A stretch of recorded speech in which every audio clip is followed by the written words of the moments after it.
원망의 담대함에서 믿음의 담대함으로 나아갈 소망합니다. 오늘 그 말씀을 하시는 겁니다. 먹을 것도 없고 마실 것도 부족한데 그래서 불평이 나기 시작하는 거죠. 그래서 하나님 앞에 죄를 저지르고 하나님께 혼나는 돌아오는 그러한 과정을 말씀하고 있습니다. 오늘 그 말씀을 통해서 은혜 받기를 소망합니다. 21장 5절의 말씀 보면 백성이 하나님과 모세를 향하여 원망하되 어찌하여 우리를 애굽에서 인도해내어 이 광야에 죽게 하는가.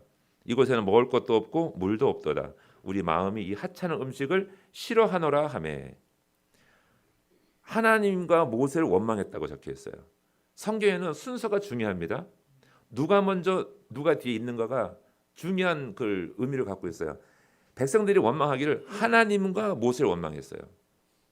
모세를 원망하고 하나님 한 게 아니라 하나님 먼저 그랬어요. 하나님 도대체 왜 그러셔? 도대체 뭐야? 이런 말이에요 지금요. 우리를 죽이려고 여기까지 끌고 오신 거야? 라고 하나님께 대한 원망이 더 큰 거예요. 모세는 그 뒤에요. 그래서 모세를 보니까 또 화가 나는 거죠. 그러면서 하는 말이 먹을 것도 물도 없는데 뭐라 그래요? 우리 마음이 이 하찮은 음식을 싫어한다는 거예요. 하찮은 음식. 그게 뭐예요? 광야에서 먹었던 게 뭐죠? 하늘에서 내리는 만나였잖아요. 매일매일 해가 뜨기 전에 나가서 주워 와서 먹어야 됐던 그 만나라는 음식인데 그것이 하찮은 거라는 거예요. 아무 별거 아닌 음식을 우리가 싫어한대요. 이거는 담대한 거예요. 하나님 앞에 담대한 거예요. 아주 무례한 걸 떠나서 대드는 거예요. 하나님 앞에. 근데 이것이 근거가 있어요. 왜 그러냐 하면 20장 2절 5절을 말씀 보면 그 전의 일입니다. 앞에 일에 무슨 일이냐면 회중이 물이 없으므로 모세와 아론에게로 모여들어요. 물이 없어서. 그래서 백성이 모세와 다투어 말하 이르되 우리 형제들이 여호와 앞에서 죽을 때 우리도 죽었더라면 좋았 뻔했더라. 아주 당돌하게 말하죠.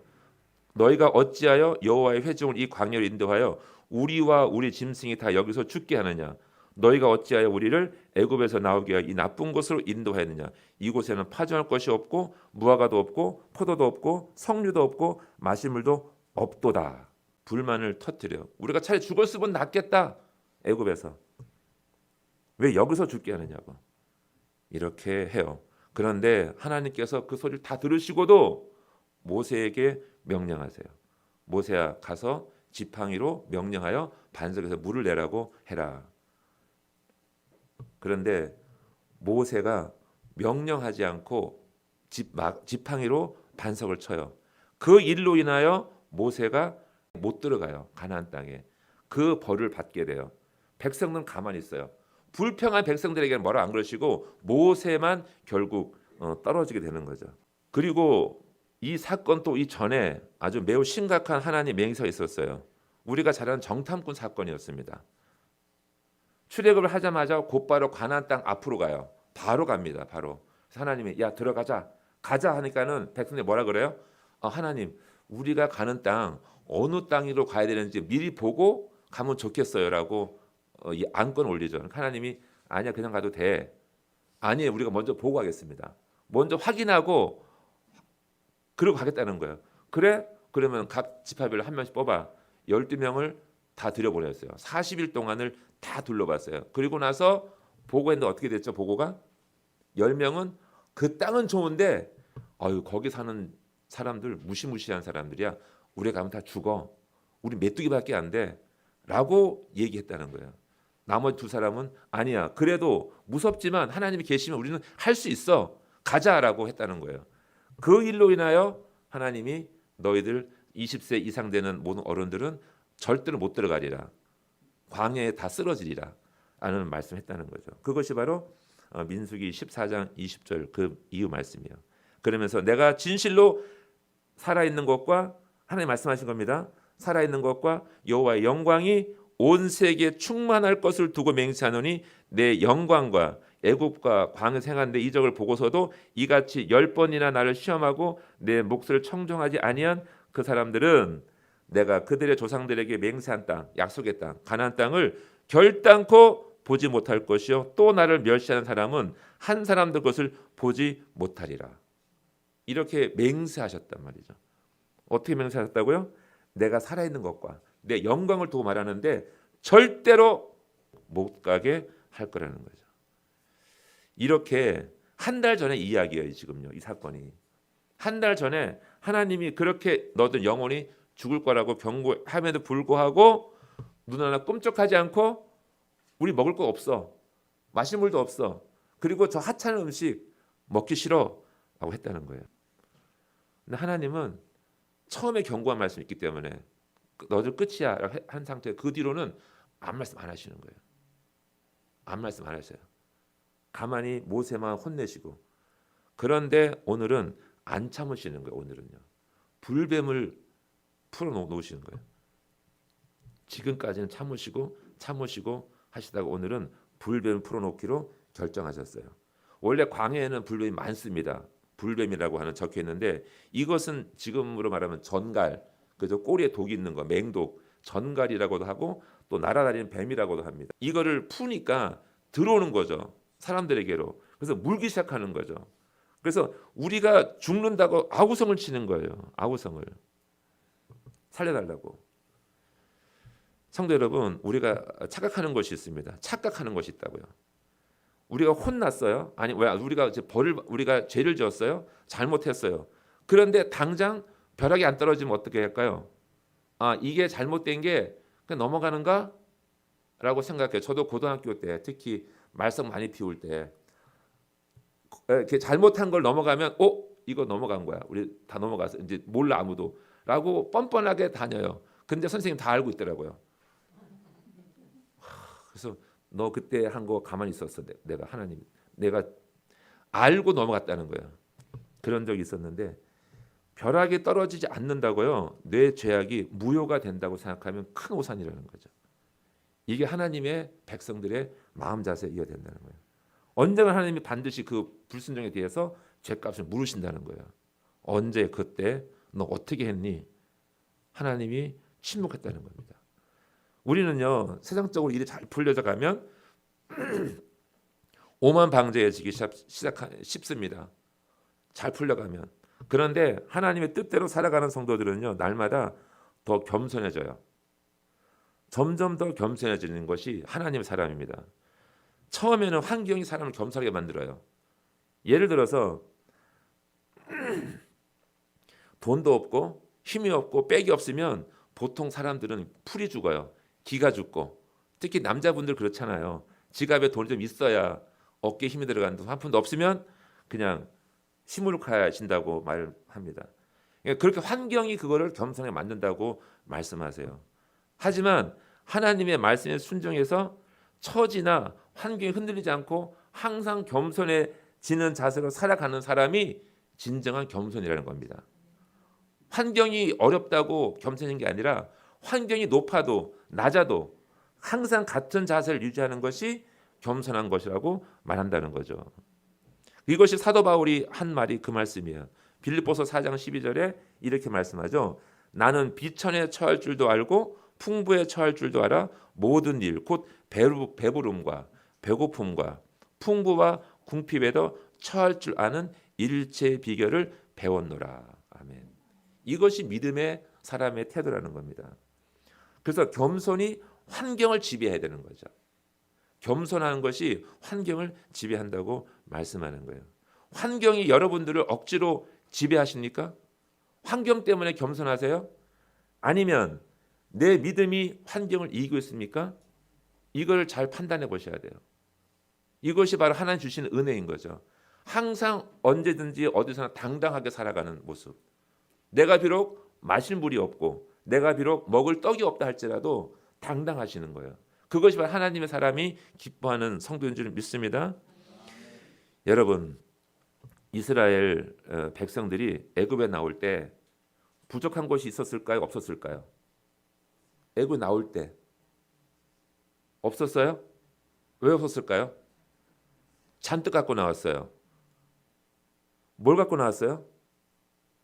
다 가져왔잖아요. 애굽 사람 마지막 나오던 날 애굽 사람들한테 가서 구하라 그랬죠. 너희가 원하는 것 다 구하라 그랬어요. 뭘 구했을까요? 금, 은, 폐물, 팔찌, 목걸이, 귀걸이, 코걸이, 뭐 다 구했을 거예요. 왜냐하면 원하는 것이 있으니까. 그동안 못했던 것, 노예였으니까 다 받았어요. 의복도 많이 받았습니다. 뭐 심지어 눈에 보이는 거 다 줄 수 있어라 물었을 거 아니에요. 다 갖고 왔어요. 그래서 심이 많았다고 그래요. 심이 많았다고. 많이 갖고 나왔습니다. 출애굽기 12장 35절 36절에 이스라엘 자손이 모세의 말대로 하여 애굽 사람에게 은금 폐물과 의복을 구하며 여호와께서 애굽 사람들에게 이스라엘 백성에게 은혜를 입히게 하사 그들이 구하는 대로 주게 하심으로 그들이 애굽 사람의 물품을 취하였더라. 그런데 보세요. 거기서 부족한 것이 뭐가 있었을까요? 없어요. 그죠?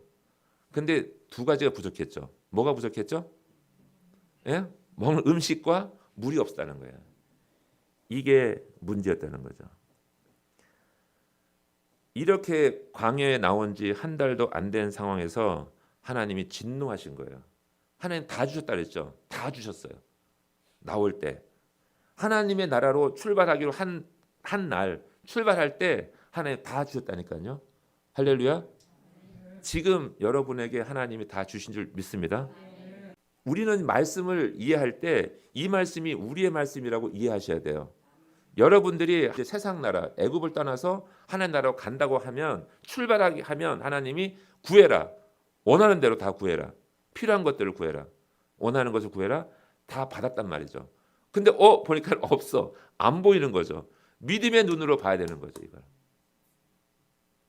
저는 그래서 하나님 다 주셨네? 라는 말씀이 이해가 되는 거예요. 그런데 단 어딘가에 있을 거예요, 분명히.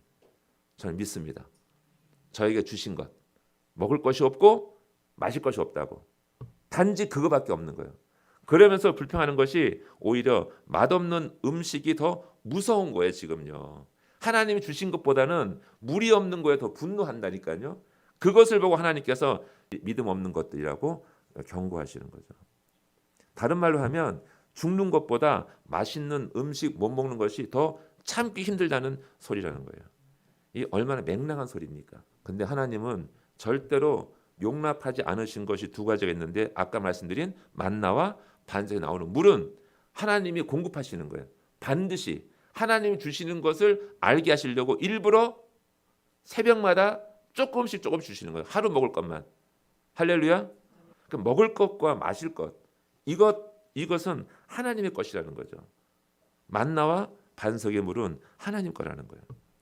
더 구체적으로 말씀하시는 거죠. 그래서 만나는 하나님 주시는 말씀이요, 반석의 물은 예수 그리스도의 은혜로부터 흘러나오는 성령님의 도우심과 은혜를 의미한다는 거예요.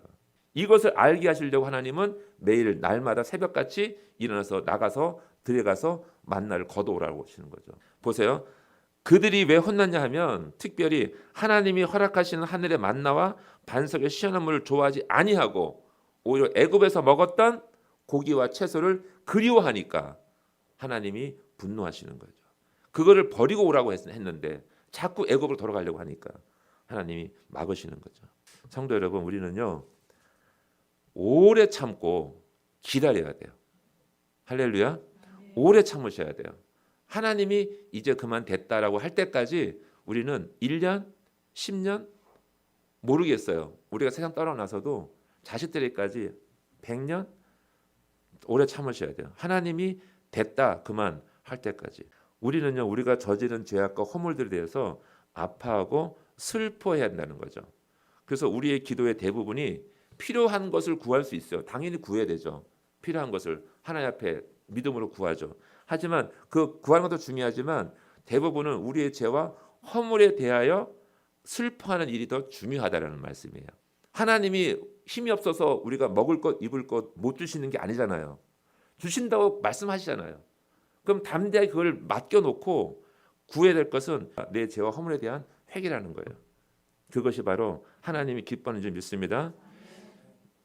지금 영상을 좀 보여드릴 텐데 지난 2월 8일부터 미국 중부 켄터키 윌모라는 도시, 많이 지금 들으셨죠? 혹시 소식을?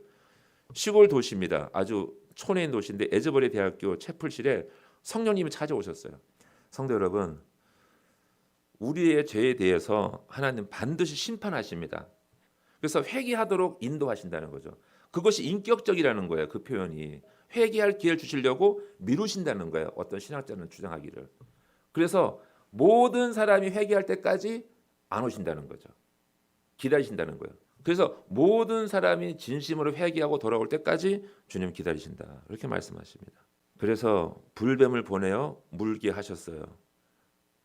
민수기 21장 7절 그죠? 7절에 백성이 모세에게 이르러 말하되 우리가 여호와의 당신을 향하여 원망함으로 범죄하였사오니 여호와께 기도하여 이 뱀들을 우리에게서 떠나게 하소서. 모세가 백성을 위하여 기도하며. 이 말씀은 어떤 걸까요? 벌써 깨달았어요. 백성이 물려 죽으니까. 우리가 실수했구나. 어떻게 했다고요? 여호와와 당신을 향하여 원망함으로 범죄했다는 것. 원망함으로 범죄했다는 것을 깨닫고 우리를 도와주세요. 기도해서 뱀을 물러가게 해달라고 그렇게 요청하는 거죠. 뱀에 물려서 죽은 사람이 있고 산 사람이 있어요. 어떤 사람일까요? 물려 죽은 사람은 뭐예요? 끝까지 원망하고 돌아오지 못한 자. 불뱀에 물려도 안 죽고 버틴 사람은 주님 살려달라고 했던 사람들. 자, 생각해 보세요. 불뱀에 물렸는데 물린 자국에 피를 빨아내고 약을 발라야 되는데 하나님은 그저 장대에 매달린 노뱀을 바라보라 그래요. 말이 안 되잖아요. 상식적으로. 상처에 약을 발라야 되는데 바르지 말고 노뱀을 바라보래요. 이해가 안 되는 거죠. 그런데 그걸 이해하지 않고 믿고 바라본 사람은 살았다니까요. 그것이 바로 중요한 사건이었다는 거죠. 하나님은 우리에게 고난도 주시지만 분명한 치유책도 주시는 줄 믿습니다. 약을 주세요. 하나님 주시는 약. 근데 그 약은 어떤지 몰라요. 하지만 그 약을 받고 먹으면 산다는 거예요. 성도 여러분, 불뱀에 물리셨습니까? 혹시 살다가 아픈 상처가 있으세요? 그게 누구라고요? 예수 그리스도. 그죠? 십자가에 달린 예수님을 바라보라고 말씀하세요. 그들은 기억이 난 거죠. 뱀에 물리자마자 기억한 거예요. 우리가 잘못했구나. 우리가 받은 게 많았었구나. 잊어버렸다는 것을 알고 회개하고 돌아왔다는 겁니다. 성도 여러분, 불뱀에 물리셨다면, 불뱀에 물린 것 같은 고통이 있다면 주님을 바라보셔야 되는 거예요. 그죠? 말씀을 읽으시고 내가 왜 이 고통 가운데 있는가를 하나님께 여쭤보시고 기도하셔야 되고 말씀을 찾으셔야 돼요. 그것이 바로 오늘 우리에게 주시는 하나님의 교훈이다라는 거죠. 십자가를 바라보고 그리고 하나님께 나아오라고 말씀합니다. 그래서 8절 9절에 물린 자마다 십자가를 바라보면 산다는 그 말씀이에요. 노뱀은 우리를 위하여 죽으시고 부활하신 예수 그리스도이십니다. 장대는 십자가예요. 십자가에 달린 예수 그리스도를 바라보라고 말씀합니다. 자, 사도행전 2장 21절에 이런 말씀하십니다. 누구든지 주의 이름을 부르는 자는 구원을 받으리라. 아멘. 그리고 히브리서 12장 2절에 믿음의 주요 또 온전하게 하시는 이인 예수를 바라보자. 불뱀에 물렸습니까? 그러면 주님을 바라보셔야 돼요. 소리 지르세요. 하지만 주님을 잊지 마시고 부르짖으셔야 돼요. 딴 데 가서 부르짖지 마시고 주님을 부르짖기를 바랍니다. 그래서 예수가 나를 살리는 줄 믿는다고 그렇게 그 믿음의 소리를 부르짖으라는 거예요. 나를 구원하신 이는 오직 한 분, 예수 그리스도이심을 믿고 부르짖기를 소망합니다. 아멘. 이번 한 주간도 주님 한 분만으로 승리하는 저와 여러분 되기를 소망합니다. 아멘.